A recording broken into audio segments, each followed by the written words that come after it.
exposing the heart-pounding world of boxing, every hit, every victory, every moment, introducing the ultimate boxing podcast, your one-stop shop for everything boxing, from electrifying fight previews to in-depth interviews with the legends of the ring.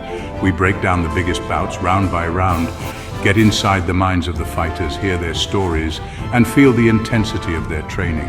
Whether you're a hardcore fan or just starting out, our podcast has got you covered. Stay updated with the latest news, rivalries, and predictions. Tune in and feel the adrenaline, the passion, the raw power of boxing.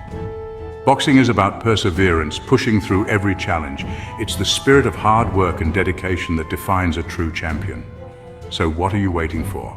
Like, follow, and subscribe to the Unprofessional Experts podcast. Stay tuned for more exciting updates. Without boxing, nothing in the world means anything.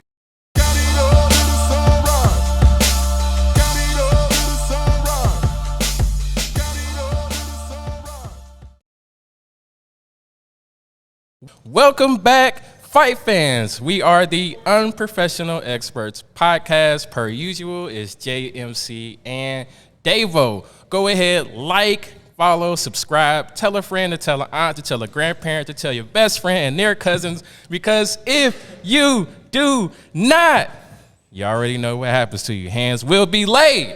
Also, check us out on any podcast station you like. Just search the Unprofessional Experts podcast and get tuned right in. Apple, Pandora, Spotify, iHeartRadio, YouTube, wherever you want. Just search the Unprofessional Experts podcast. Let's go ahead and get this episode started. Madrimov won the fight. You know, very close fight. I did 115, 113.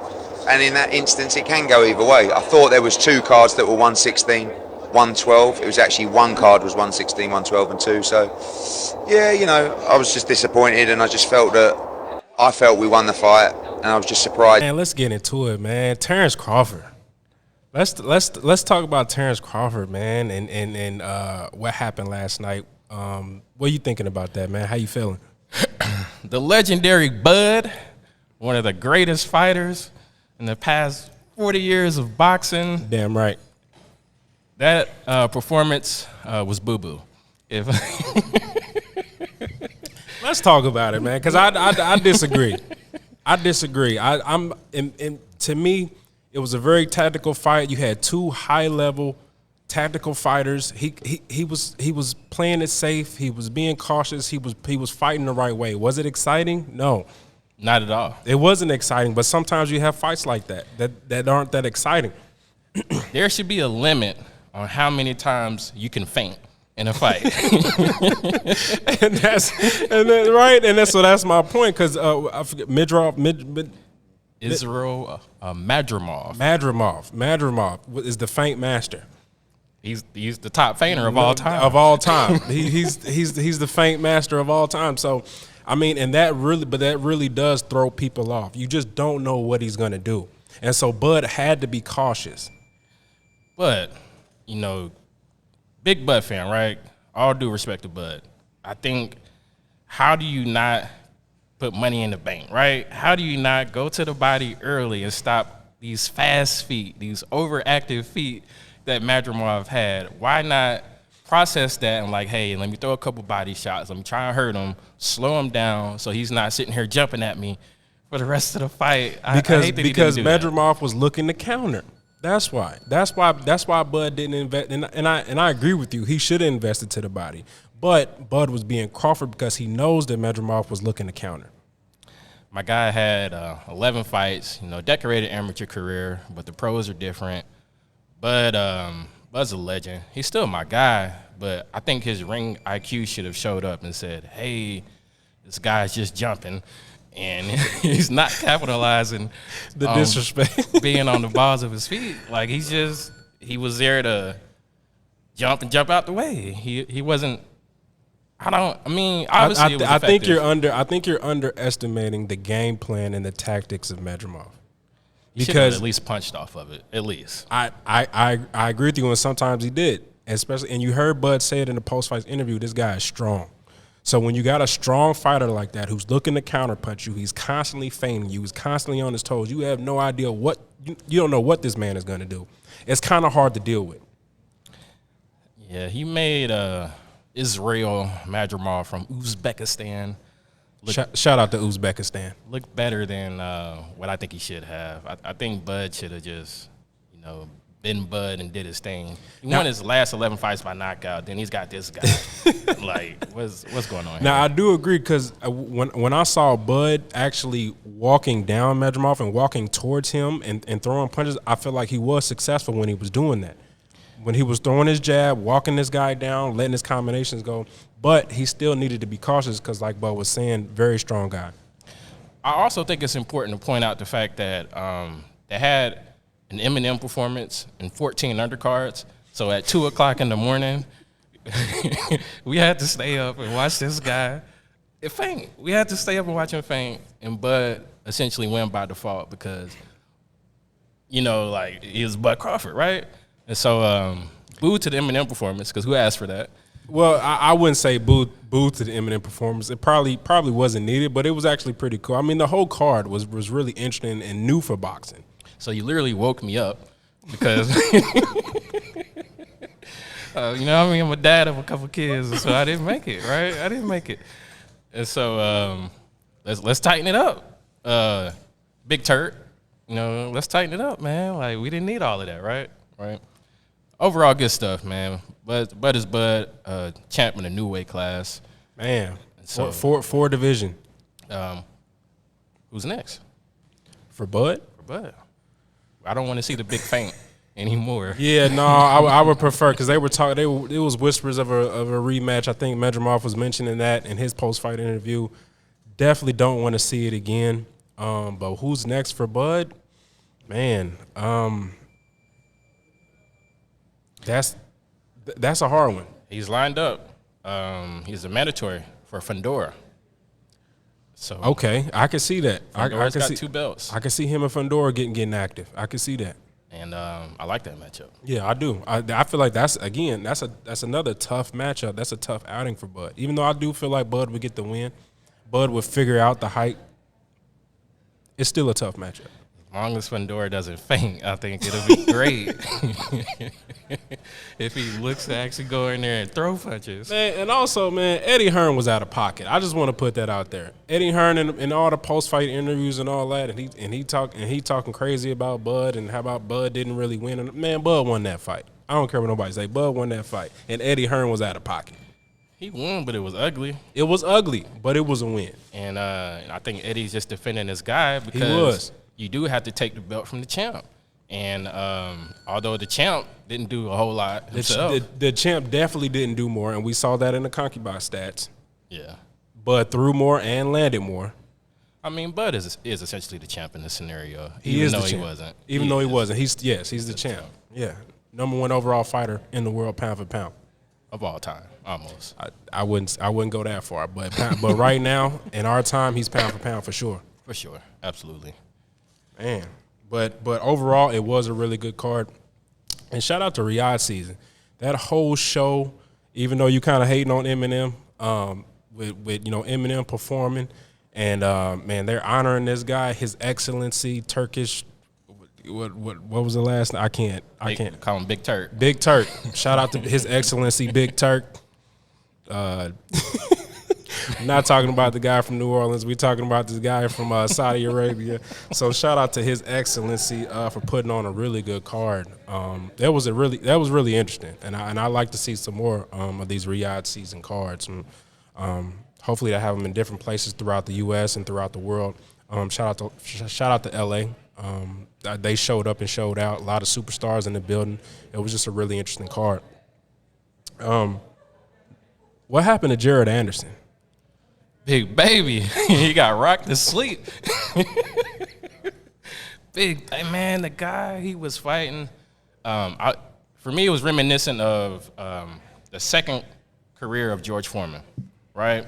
Real flat-footed, just pretty much in one spot, coming forward, dropping bombs. Every punch had thud on it. Every punch was a knockout punch.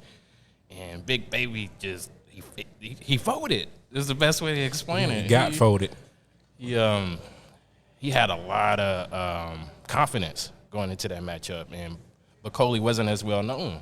And this was supposed to be a coming out party for for Jared Anderson, but instead he got put to sleep brutally. And so his head was held high, in the post-fight interview. He was like, he's going to go home to his baby. But I actually want to see the guy who demolished him, Bacoli. I want to see him fight again. Interesting heavyweight, really strong, thudding power. I need him in the ring with the good guys, Furies, the Joshuas.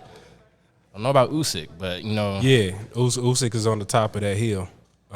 Might not be ready for Usyk. He was strong. Like, I wouldn't have wanted to got hit with that. I would have gotten out of the ring if he hit me with that. I'm like, hey. Well, maybe it would be interesting to see him in there with another heavyweight who fought last night. I couldn't remember Jarrell Miller or Andy Ruiz. That fight was boring. They fought to a draw. Ruiz was out for 2 years, and Jarrell Miller gave him way too much respect. I give Andy Ruiz, I give him a little credit because, again, after a 2-year layoff is tough, and obviously he's very rusty. He wasn't in that much of fight shape. He really didn't look like himself, to be honest. Andy Ruiz didn't look like the killer that we've all seen Andy Ruiz to be. I actually thought Miller won that fight, so a draw is acceptable. It wasn't a robbery. I disagree. I thought Jarrell Miller won that fight. No, I'm sorry. Did I say Andy? I meant Jarrell. No, you said a draw was acceptable. Acceptable. Like, it wasn't a robbery. It wasn't like, boo boxing for that. I mean, no, it wasn't that bad, but Andy Ruiz lost that fight. Yeah. He lost that fight. Miller didn't capitalize in the way that he should have. If you know a guy's rusty, let's put some heat on him. Let's test that out. Let's see if he's in shape. And he kind of failed himself by not being more aggressive in that matchup. He really could have anticipated Ruiz getting tired, and I think he should have pressured him. I think Ruiz got tired probably halfway through the fight. Yeah, and I think Jarrell Miller was just doing busy work, and I think that's probably why it ended in the draw. Ruiz, man, you gotta get more active. Miller can box, but he's been losing weight, so he's gonna continue to stay active. Not my favorite fight of the night, but good card overall. That added to it. Yeah, overall, like I say, really good, really exciting card. Definitely looking forward to seeing Riyadh season again.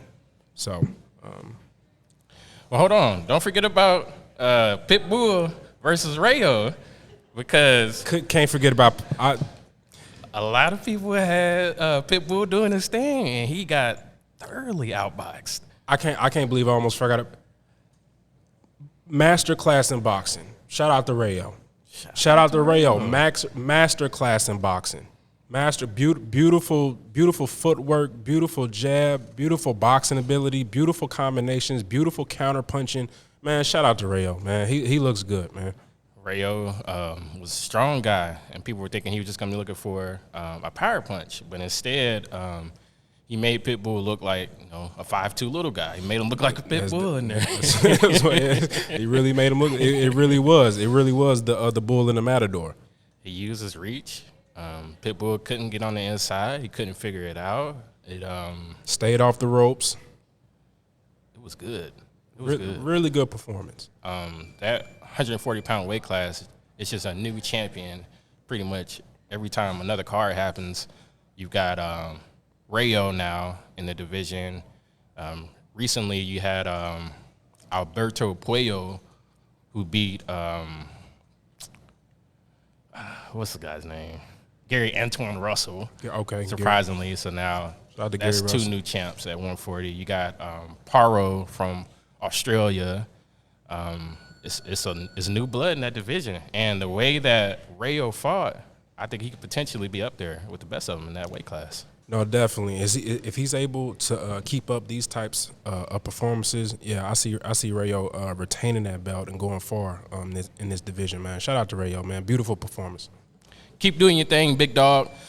And now yelling is necessary for this portion, so just bear with me. And now we are introducing a brand new segment called folding chair activity. So I know you've heard the term, someone got folded up like a lawn chair. If you haven't, you will now. Here goes a couple of clips for you. You're welcome. Damn, he got folded up like a lawn chair.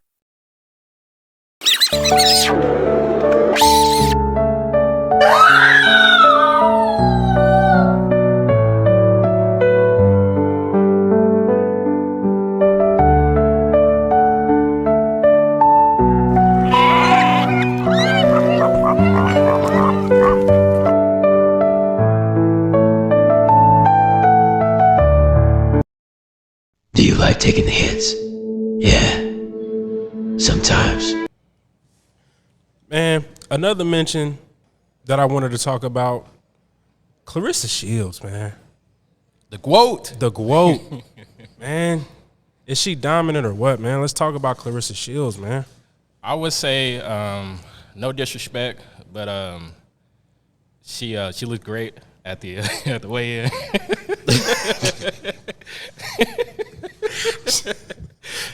The internet was going crazy. I think most of, to your point, I think most of us were unfamiliar. But shout out to Claressa Shields. Yeah, shout out to Claressa Shields. That's as far as I'll go with that. Shout out to Claressa Shields. But as far as boxing, how we feeling about Claressa? Claressa is strong. I'm glad that she moved up because she wasn't getting a lot of knockouts, right? So she moved up. She was able to bulk up. She was able to work on that strength, and she did her bad.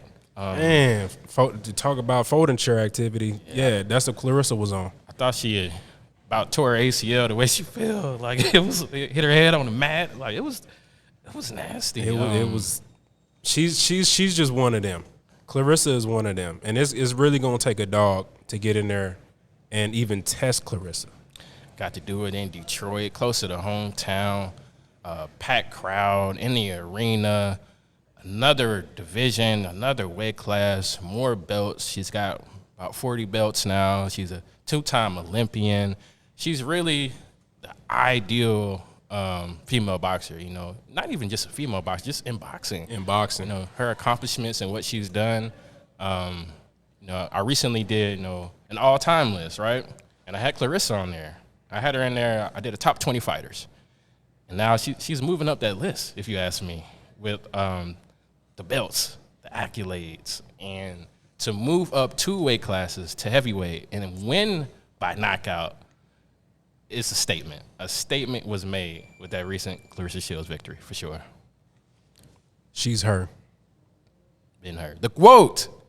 Shout out Claressa Shields, straight out of Flint, man. She did her thing. Look forward to that next matchup, man. Hopefully she keeps dog walking and, you know, keeps the world watching. Hopefully, man. Hopefully. I want to take a step back, though, and I just want you to explain to the people what Saudi Arabia is doing in the sport of boxing. I want to take it back to the card that happened last night that we were just talking about, and I want you to try to take a little bit of time and explain to the people what Saudi Arabia and what Young Turk, His Excellency, is doing for the sport of boxing and how they're unifying boxing. Man, shout out Big Turk. I really don't like calling another man His Excellency. So shout out Big Turk. Hey, doing his thing. He's a big boxing fan, right? And so he's important to Saudi, the kingdom of Saudi Arabia. He's got the big bucks. He's over like all of their sports, something of that nature. He's important. It's like a political figure almost in Saudi. And so he's a boxing fan, and his goal is essentially to save boxing. And I really like what he's doing. As a boxing fan, you should be excited about what he's bringing to the sport. For example, you saw the Riyadh season card. He's got, you know, unnecessary performances, but he's trying to bring more to the sport. Shout out to Eminem. So if you're an Eminem fan, you know, if you're still an Eminem fan for some reason, you would have loved that. So stuff like that, you know, it brings in more viewers, puts more eyes on the sport, but also promotional companies are signing exclusive deals to Riyadh season. Golden Boy, Top Rank, Matchroom. That makes it easier for the best fighters to fight each other. It's no more they're across the street now. you can have a top-ranked fighter versus a Golden Boy fighter, and it's going to happen on a Riyadh season card. So that means really good cards like the ones that he's already been putting on are going to continue to happen because all the best fighters are now tied into what's going on with Riyadh season. And so what he's doing and the impact that he's going to have on the sport moving forward, it really makes for the great fights, the fights that we want to see, less cherry picks. He's trying to make good fights. He wants the best fighting the best, and he's solely responsible for it. Big shout out to Big Turk, big dog out of Saudi Arabia. What he's doing, I think he's doing big things for the sport of boxing. Man, shout out to Big Turk, man. We loving it. Love to see boxing being unified. Terrence Crawford, again, speaking on last night, we want to talk about what Terrence Crawford is going to do going forward. And I think the best fight that can be made in the sport of boxing right now, today, to this day, is Terrence Crawford versus Canelo Alvarez. Now, if that fight were to happen, what do we think is the outcome? Talk about two legends, right? We've got Duck Nello versus Bud, right? So if Canelo, so many people catching strays this episode. Let's talk about it. If Canelo doesn't duck that smoke that Bud is trying to bring to him, a good technical fight, I don't think he gets in there and outfeints Bud like what Madrimov did. I think Canelo's strong. He's a combination puncher. He's also a thinker in his own right, the same way Bud is a thinker. When he's in that ring, strong, he can put those punches together. They have ring IQ and skill-wise, it's almost similar. Very similar. It's like a A1, AB. It's kind of hard to say who – there's no reason to be like one person would dominate the other. Like, I don't see why you can make that case. Well, let's talk about it. Let's talk about it. Let's talk about it. Because here's what I see. I see that Canelo is much more of a stationary target. Okay. And Terrence Crawford, even though you would say it was a C+ performance, right? It was a lackluster performance. One thing that Bud knows how to do is adapt and do what he needs to do to win. And I think that in a potential matchup with Canelo Alvarez, Bud would circle this man. Bud would outbox this man. Bud would jab this man, and then in the later rounds, kind of like what he did to Feint Master last night, is begin to throw combinations in the later rounds and outpoint Canelo Alvarez. Just because, like I said, I think Canelo is just a lot more stationary, and he's looking for the big shot. Canelo's looking for the big shot. To be honest, I don't think it happens, right? Canelo, he's fighting Berlanga. His previous fight was Munguia. You know, like he's not interested in the Benavidez's of the world or the Crawfords of the world right now. Right, because those are not the superstars of the sport by any means. No disrespect, they could fight, right? Just not elite talent. You know, if we're just being honest. And so, I think the biggest factor for me in that matchup is the weight. It would be Bud daring to be great because he would be moving up 2 weight classes. And he's coming from 135. Which is crazy. And so you end up at 168 against the top guy, the best guy there. He's no longer undisputed because he got a belt vacated but for not fighting a mandatory that nobody knows. No disrespect to that guy. But I don't like the matchup, actually. You don't like the Crawford-Canelo matchup? I don't, because there are weight classes for a reason. And Bud moves up. If he moves up, he needs to take a tune-up first to see if he can handle it. What about a catch weight? Where Canelo drops maybe like 160 or something. 160. He hasn't fought 160 in a while. But Canelo. Well, I guess 160 is not a catch weight, but maybe 160, some type of weight, 162, 158, somewhere in that neighborhood.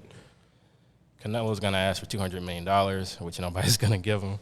He runs and he hides. And Holla at Big Turk. He ends his career fighting. Big Turk might give him $200 million. Canelo's going to end his career fighting, random such and such from that nobody asked for, because that's what he's been doing here recently. I need somebody to get in Canelo's ear and say, hey, man, you're legendary, and the way that you're ending your career is not necessary. Be great. Dare to be great. Bud's doing it, right? Bud knows he's towards the end of his career, just simply age-wise, not performance-wise. He's still top tier. And so, Canelo, hey, let's stop ducking smoke. It's not necessary. He's getting to a bag. Yeah. Well, I'm boycotting the next fight because I can't continue to support duck activities. So you actually would not like to see this fight happen? No. Just because of the weight class difference? Yes. If it were to happen, though, do you think Bud would beat Canelo? Can't pick a winner. If I had to pick a winner, gun to your head, pick a winner. I hate the way Bud fought last night, but I'm going to say Bud. Bud's that guy, and so, he has the ability to adapt, as does Canelo. It's a good fight. It's a great fight. It's a legendary fight. Biggest fight that could be made in the sport of boxing. I'll just go with the big dog from Nebraska. And shout out to Omaha. Shout out to Omaha. Bud. GOAT Crawford. He's one of the greatest. One of. Yeah. He might be the greatest. Before last night. If he were to go up to 168 and beat Canelo, he is. Yeah. We're talking about he's stamping, up there. Stamping. He's up there. He's certified. With the Ali's. Anybody. He's certified. Floyd's. All of them. He's up there. Sugar Ray, Manny. Big dog. Roberto. All of them. And Canelo's going to go outside. I hope he don't. I really hope he don't go outside. I really hope he takes a Benavidez, a Crawford, somebody with some clout. No, it doesn't seem like he has any plans on doing so. Shout out Canelo, man. We all gonna keep talking crazy about him until he steps up his level of competition, but hopefully he does sooner than later. Hopefully. Hopefully. All right, man. With all that being said, man, shout out to Riyadh season, Big Turk, Bud Crawford, man. Great card. No shout outs to that performance once again. Shout out to the listeners, the viewers, the watchers. We are the Unprofessional Experts Podcast, JMC, and Davo. Go ahead, tell a friend, tell a aunt. Share it with your pets. Let them know. Watch it with them. Have your cat and your dog sit down and view this episode. Because if you do not, I'm going to sit there and faint like Madrimov. Appreciate you guys checking out this episode. Until next time. Against the odds to be successful because it's not in your favor. The game ain't built for your success. You just gotta be a beast. You gotta be harder. You gotta be stronger. You gotta be meaner. You gotta be hungrier because you're gonna be fighting an uphill battle. It's like escape velocity. To get out of the atmosphere to go into space, you need escape velocity. And if you don't have it, you're not gonna penetrate the atmosphere because it's gravity working against you. It's embraced it as part of the game. That's how it goes. That's what it's physics. It ain't personal. It's science. For real, if you're a young kid trying to do it, it's gonna run you down. It's gonna beat you up. But life gonna do it to you. Failing gonna do that to you too. That's real though. I think to stay inspired, you just have to make the decision that that's your intention. And I think that's what we see when we see young people do unbelievable things come from odds that's unbelievable. They had the raw intention, they had a strong intention and pure. And it drove them there and it took them there and they navigated, through all the speed bumps and the potholes and all that. Stay tuned for brand new episodes coming soon. As always, check us out wherever you get your favorite podcast.